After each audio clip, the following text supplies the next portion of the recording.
Hello, Panthers fans. Welcome back to the 2025 NFL Combine. Here with head coach Dave Canales. Your second one now as a head coach. Does it feel a little different this year? Completely different. So a lot of the same faces, people that I know, but I think the biggest thing I can say is just spending all that time with Dan and Brant throughout this year, knowing our roster, knowing the guys. Like last year I'm coming in here with a lot of film study of the Panthers, but actually working with the guys day to day, having all the conversations, planning, dreaming about what we could become.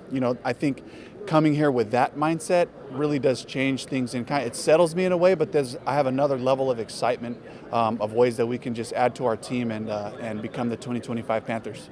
When you're looking for these 2025 Panthers and you're in these interview rooms with all of these prospects, the prospects like to tell us year after year that coaches and scouts throw weird questions at them. Yeah. Do you have like a question in your arsenal that you like to give to kind of identify stuff about a guy?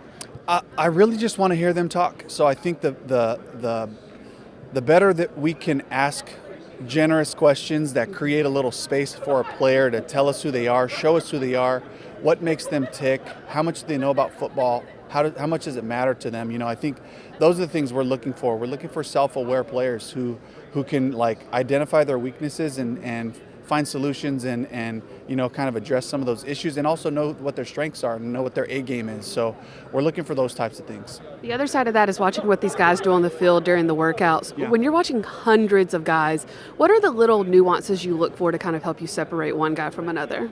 Readiness. There's a cool story. Just 2015 draft. We're looking at wide receivers, and there was something that stood out about Tyler Lockett in the interviews, and then also on the field. He was the first guy to put his cleats on and put his gloves on, and he just grabbed one of the equipment managers there and just started playing catch, kind of knowing I'm about to go run routes and catch balls. I should probably start working on that, while everybody else is kind of checking their phones, putting their headphones on, kind of taking their sweet time. He knew this was a work day, this was an opportunity. And so I kind of look for those things. Who are the guys that are they're really focused and they're getting themselves prepared and ready for whatever drills are going to come up.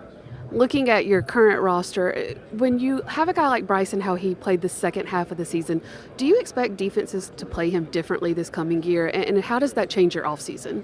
Well, I think the more information defenses have on a player, the more they can kind of hone their attack and their focus on. So I think that, some of the different ways that we utilize Bryce inside and outside of the pocket, I think teams just have to be aware of that, So that definitely helps them in that regard. But for us, we don't make it about the opponent. It's going to be about owning our concepts, owning our identity, and then starting to see what can we add to that and how can we build that.